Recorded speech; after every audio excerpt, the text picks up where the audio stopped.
when you get your first cap, you can't even imagine ever getting like 50. It seems so long away. But to have made it to 50, obviously just before COVID struck, was really, really proud moment for myself and my family.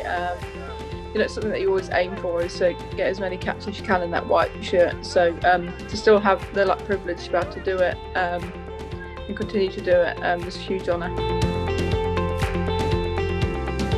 It's kind of a bit bizarre, but obviously super privileged to be able to still do what we do. But especially with the country being in like a national lockdown, our lives haven't necessarily massively changed too much, because we obviously still get to go to training and play, which is kind of all I do at the minute anyway. So I think we, as a squad and as players, we do really appreciate that we are in such a lucky position to still be able to do what we do, and hopefully we can put that into the way we play and make it a good spectacle for people to watch. Obviously we had the World Cup draw last night, and we've now got France in our pool, so I think it will add a little bit of spice to the fixture. France are such a beast anyway, that every time you play against them you've got to be on your A game. So a wounded beast will be quite interesting to see how they go, because obviously not very often do you play a team at international level like back to back, one week after the other. So I think it'll be a great fixture and a great test, and probably a good warm-up for the World Cup, I suppose.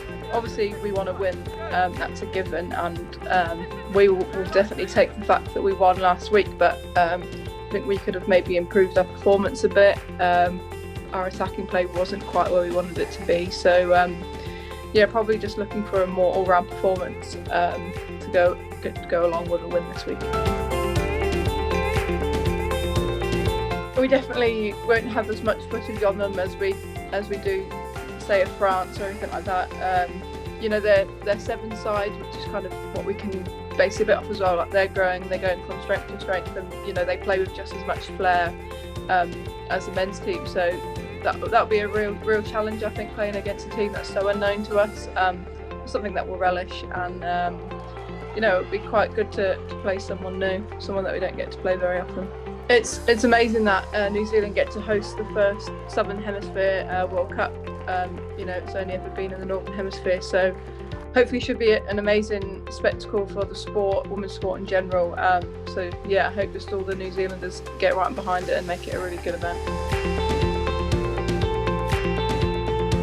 Of course, definitely will be like having no crowd in there, but I think Twickenham being the place that it is, it's still such an amazing place to go and play rugby. We've got a couple of girls that have never played there, so I think that always adds a bit of excitement to something as well. It's such an honour to be able to play at Twickenham, and something that not many people get to do. So to have done it quite a few times now is amazing. But a bit of a shame about the crowd, but hopefully we'll have lots of people watching at home in the warm.